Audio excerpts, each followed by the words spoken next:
So, computer programs. Oh, yeah. What we're using right now, thanks to you lovely people at Universal Audio, is Bless their hearts. just the plugins, man. Yeah. Like I have an aux, which I absolutely love, but sometimes, expediency, going someplace, you're like, I got a plugin I really like. Let's check it out. Would this be Laptop Rock? This would be Laptop Rock. I like that, Laptop Rock. Christopher Cross had Yacht Rock. We got Laptop Rock. And I've just Jeff McErlain, by the way. You guys don't know. Sorry, we're just totally started on like a whoosh. On a gear nerding out. We were laughing because he's like, dude, just try the plugins. And I was like, okay. Yeah. And they've gotten to such a point. Here's the thing. A lot of plugins, they don't feel good. Yeah. A lot of them can sound pretty good, but I don't, they've really hit it out of the park with, especially some like more models, some other models more for me because of the amps I use. What one do you like? I love the Friedman. Well, Freedom's good too. I love the Friedman Buxton Betty, and I've never actually played a Buxton Betty.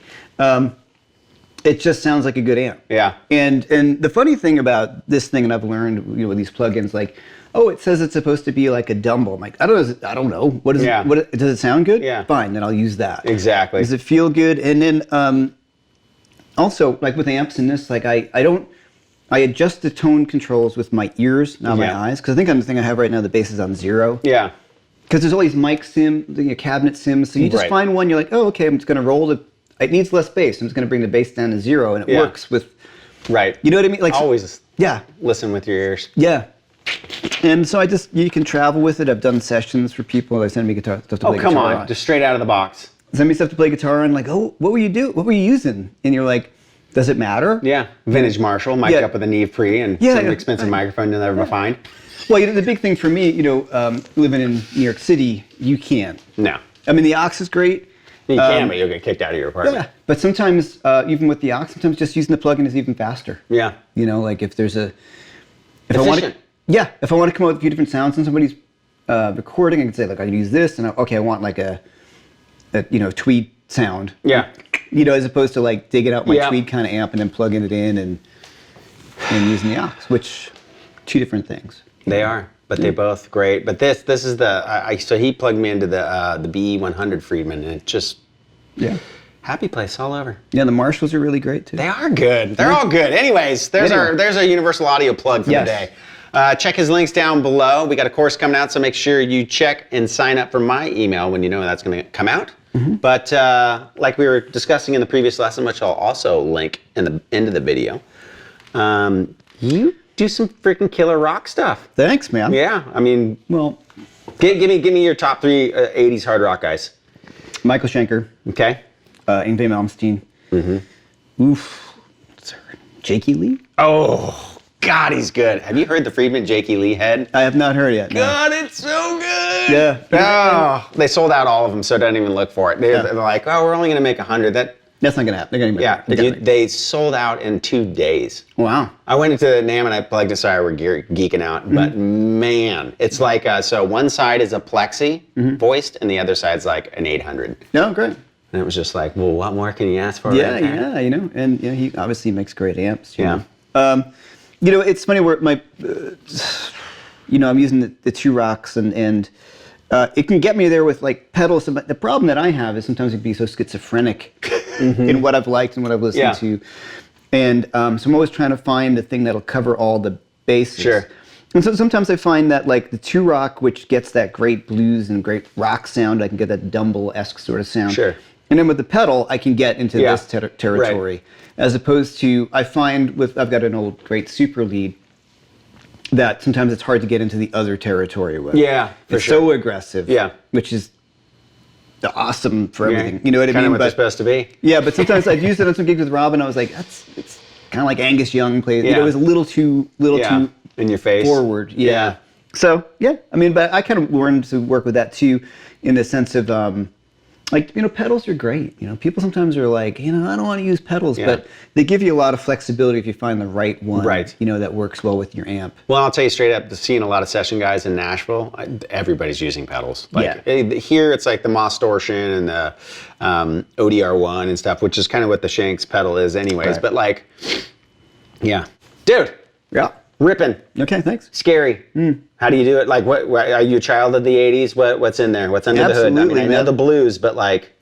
Yeah, well, you know, Randy Rhoads, Yngwie Malmsteen. Oh, man. Dude, how did he get so good, so young? I don't know. What is up with the Alcatraz stuff? Crazy. Just like the vibrato, the feel. Everything. Anyways. I had his demo tape before his first record came out. Oh. You know, the Mike Varney thing. That's I got his demo. Man, that guy is so good.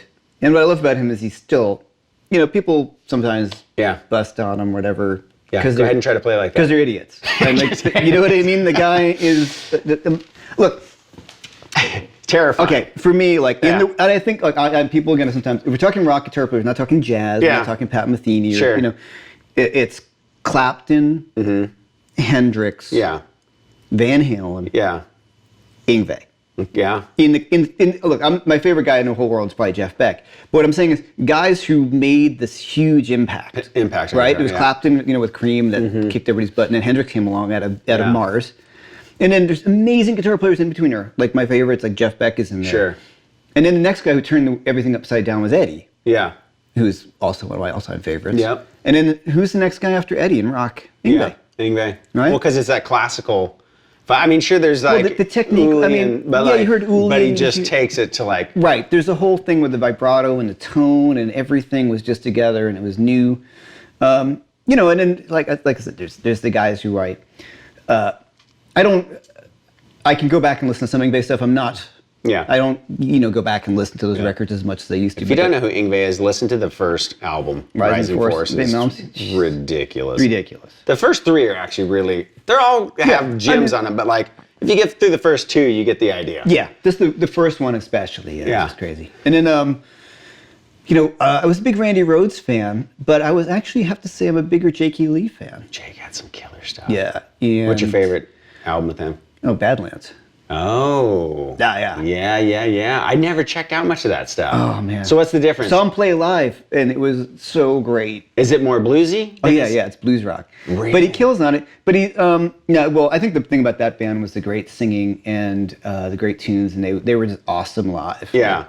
But, I mean, the stuff with, you know, just the two records, Ultimate Sin and some of the Bark at the Moon is ridiculous. Yeah, really great, and he's got a lot more going on than people give him credit for. I think. Yeah. You know, like some of those stretchy. Yeah. They had a lot of these cool things. I mean, he did the whole stuff with the thumb. Yeah. It was a big showman stuff, but even the end of Bark at the Moon is ridiculous licks. You know. Yeah, he's great, and of course Michael Schenker. Yeah. Was a huge influence on me. What's your favorite Schenker tune?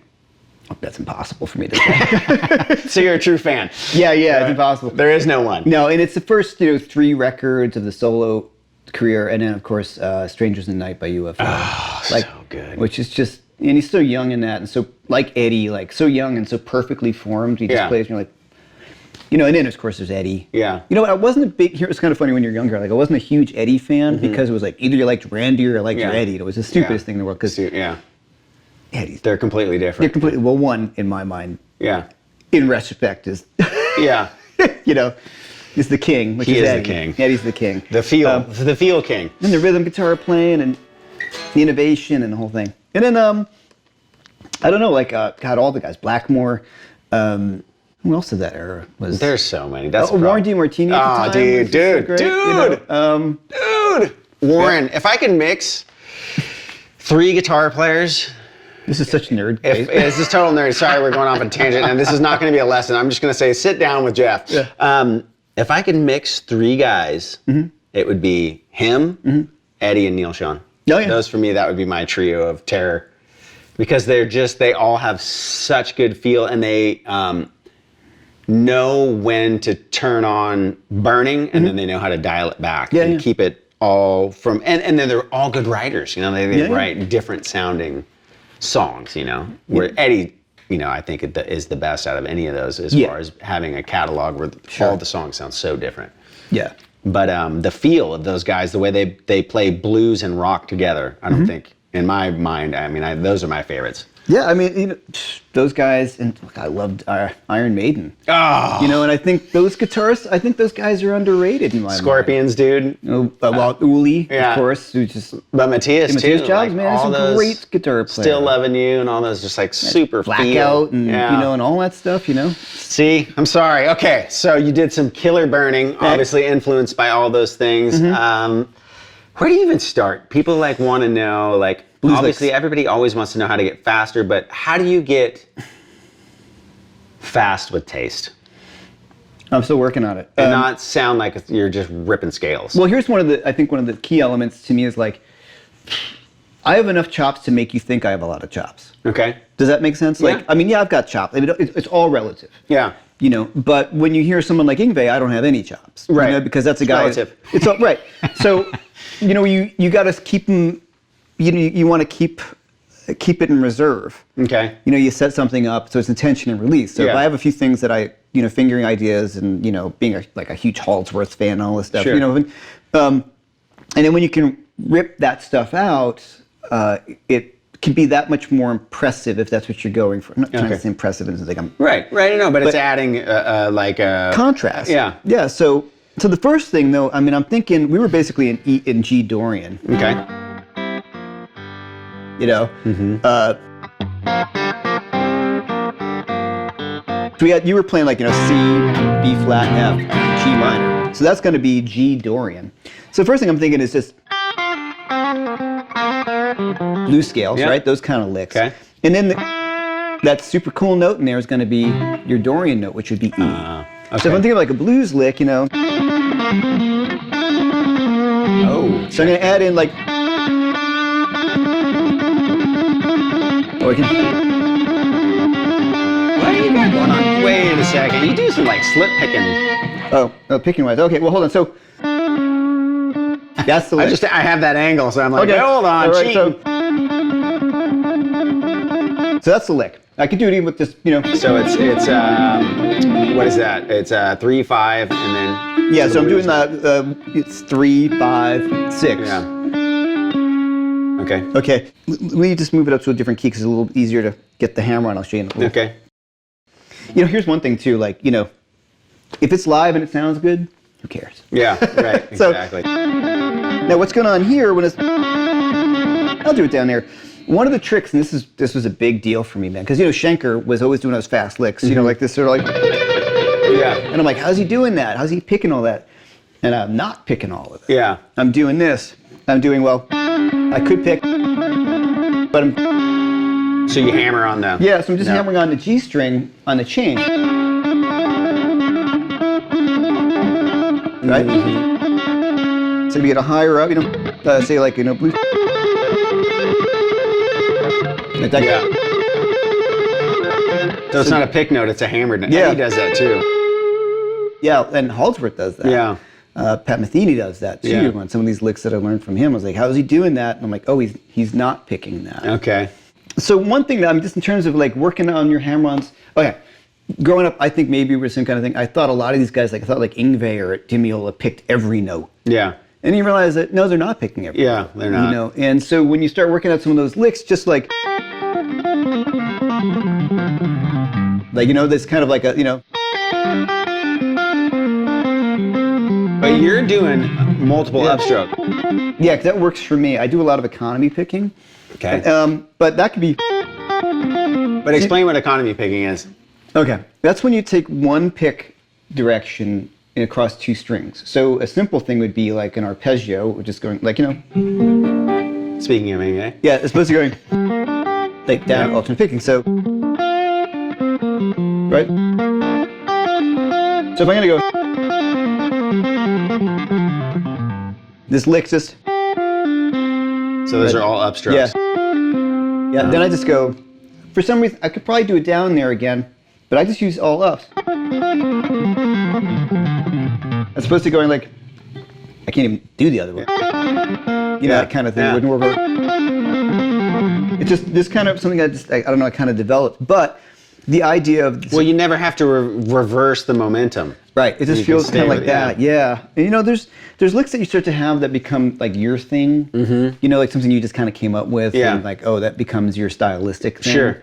So, you know, some of these things I feel like are that way. But at one point, I think it was from watching some Eric Johnson videos or Yngwie, and, you know, noticed like, well, he's not really alternate picking everything. A lot of What economy is stuff. up with that? It doesn't even look like he's picking it. He's I like this know. like weird. I know. Yeah, it's weird. And it's just like, Right. So, you know, and is also, he economy picker? Because everybody always yeah. says he does. It's on some things, yeah. Like, so, like, you know, like a...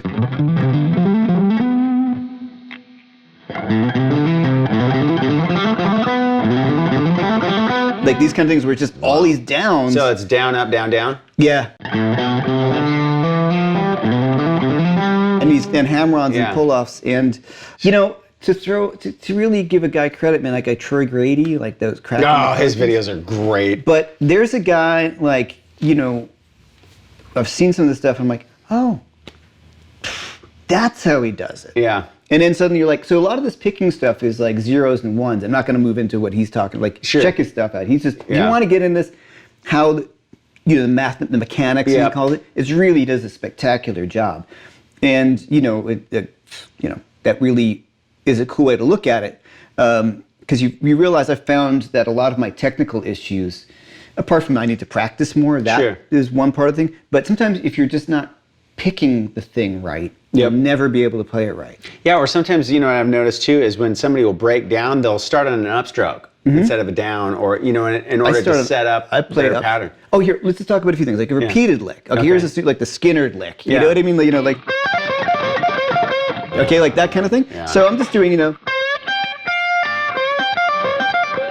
there's the Right. lick, or basic. But what I'm doing is a down, up, up, down, Okay. up. So. Yeah, that makes more sense. So now, when you do that really slowly, by the way, when you do it super slow, like I can alternate and it doesn't matter. So when you practice it, you want to get it to a point where you don't practice it too slowly, and you don't want to get down, up, down, up, up. You want down, up, down, like in a fluid motion. You know, like that kind of thing.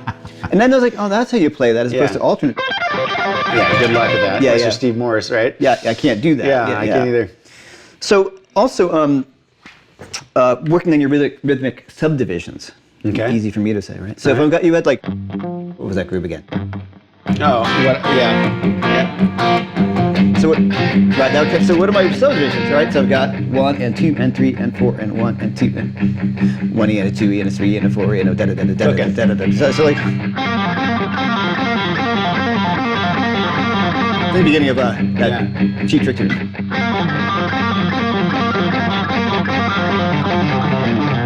Right, so then, you know, that kind of, so I'm going to sit there and I'll slow it down. That's a bit taxing. So, you know, just slow it down here and then, you know, that. Yeah. And then. To some extent, right? Yeah, no, it does make sense. So basically, it seems like what you're doing is you're throwing in killer licks, but then you have that kind of stuff on tap, so you can do a cool blues lick and then come out of it. Well, look, the fast stuff, like I may have not played it that way before, but I've played something like it before. Yeah, You know, sure. so that old cliche is like improvisation is 90% Yeah. memorization, 5% improvisation, and 5% perspiration. You know, it's something like Just that. working on But it. yeah, but it's stuff that you've been practicing, you know. So when you hear like whoever it is, whether it's someone like Eddie's played all that stuff. Oh my God, he before. practices 10 hours a day. Yeah, you know, and like, you know, my friends who are super ripping guys, Yeah. you know, like they've played these things before. It's not like improvisation is like, I'm just made this up. Don't get me wrong, there's the moment of creation. Yeah. Where you bring all these things to bear. But it comes from practicing your ass off. Yeah. And working. If I have this tempo going on and I haven't worked on this tempo or done the work that gives me the tools to get this tempo, I'm dead in the water. Yeah. So the other thing that you do, and then you just play half speed. You can just be, Oh, I yeah. go for the, you know, you can, you know, what you can't, Okay, wait, let's show what you me. can't make up, what you can't sometimes those ripping things, you can really go for total freaking vibe. Yeah. And that's just as cool. Okay, so let's give him an example. I'll give him some Like, vibe. 2, 3.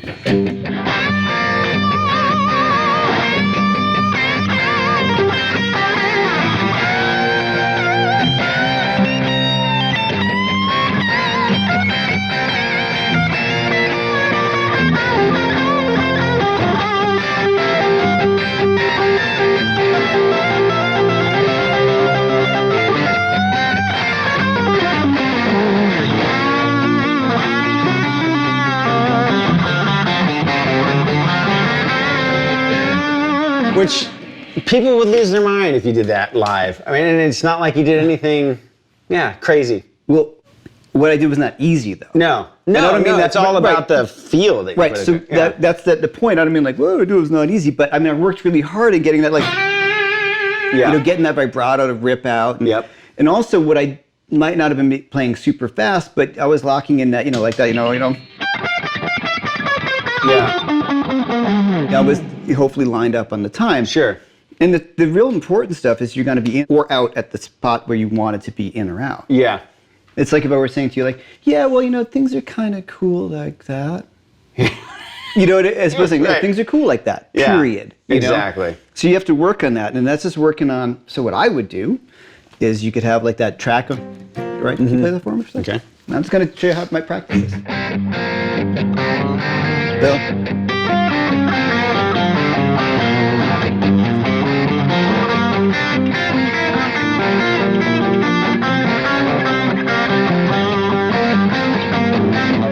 Nails it.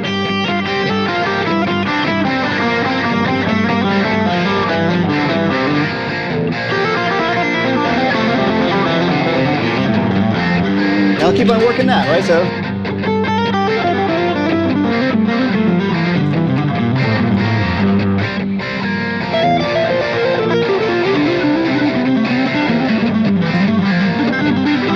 Right? So I'll find a lick and and I'll just practice it and practice it and practice it. Yep. So you have it under your fingers when you need it. Well, you know what I do too is just drum loop. Yep. Just practice to a drum loop without any other, just for rhythmic value only. Like what you're saying, practice and exercise over a loop, and you don't even have to concentrate on melody. Just pocketing licks in different subdivisions, like you were saying. And that to me, like if I do that for 10 or 15 minutes a day, by the end of the month, my playing is so much better than if I just would have been, because you're really practicing something specific. You're not just noodling, because I'm getting the habit of just noodling all the time. Well, we all do, Yeah. And also playing over the track, and not trying to create a solo, just playing rhythmic subdivisions or melodic phrases, or, like that was the pattern. Yeah. And how did I do to get that tempo? I had to hammer on both. Yep. Well, and then maybe doing the same pattern, but putting feel into it, putting some of those little notes. Well, hold on. Okay, good point. But what I'm always going to try to do is always think about music. Yeah. So if I'm playing it over that, 1, 2, I'll slow it down. So like 1, 2, 3, 4.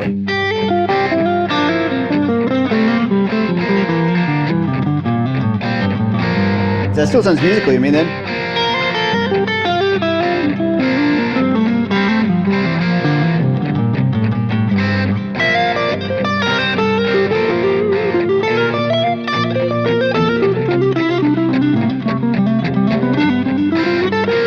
Oh no. Again, like.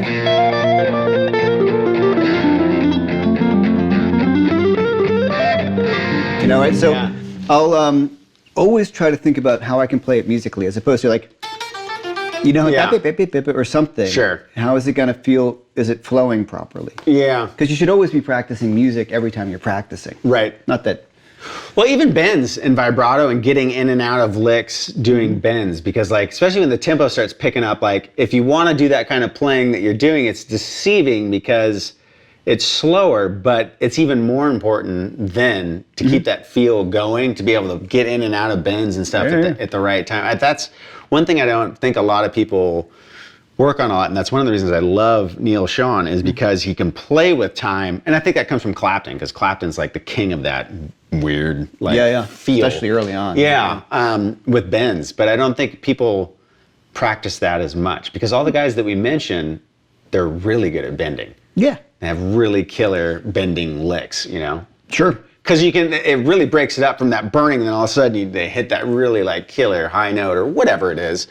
But they can pull the brakes by doing that, but you can't do that without a lot of feel. No, you can't. Yeah. Yeah, and then, when you practice bending, you got to really work on the vibrato and work on bending like specifically. I worked on going. Yeah. Or. Yeah. Well, and bending into that lick and then being able to pocket that after that. Like, sure. like being able to pull out of that and have it still line up in that pocketed feel is. Well, practicing those things, then you're on a gig, you can throw the stuff out, and then you're more inclined not to screw it up. Yeah. You know what I mean? And then you want to practice this track and just burn over it as best you can. Yeah. And then just see what happens. And if you screw up, I'm going to say the F word, if you screw up, just keep going. Yeah. And like just think about how you can get yourself out of corners. Yeah. You know what I mean? Because sometimes I hit wrong notes all the time, as you saw. Yeah. But what I've hopefully over time learned is, first of all, I don't say I don't care. Sometimes you're in the heat of the moment and something's a little funky. Yeah. Who cares? And also on top of that, a fun thing is if I hit a wrong note, then you can bend out of it and you get something that was cool. Yeah. It's the recovering of it. Yeah. That to me actually makes the stuff a lot of fun. It is. And I really like, that's what I love about Jeff Beck. I feel like the guy just goes for it. Yeah. And if it nails it, great. And it's not like junk, you know what I Yeah. mean? And he always seems to make it work. Yeah. And so for me, and that's, honestly, one thing I've learned from playing with Robben is like, he laughs. He's like, I mess up all the time, but it's cool, man. Let's go for it. You know? And then, of course, But when I'm talking about the psychology of it, it's like sometimes, if you're in it, just go for it. Yeah. And then sometimes the magical moments happen for me. And my favorite kind of playing is that on the edge of like, oh, whoa, barely making it. Barely. Well, you know where they're going for something. That's what I mean. Like when you know somebody's going for something, as opposed to, this is a thing I've practiced a million times. I've composed this solo over this. I'm going to play this each time. Yeah. So when you hear like, actually the one guy who pulls it off amazing is like, Eddie, when you hear those early recordings, he worked out all those solos. For sure. But it never sounded like. No, it always sounds like off the cuff. It always sounds like he just made that up. Like I'm the one, it's like, man, that was probably his first take. And I was like, nah, it probably wasn't. No.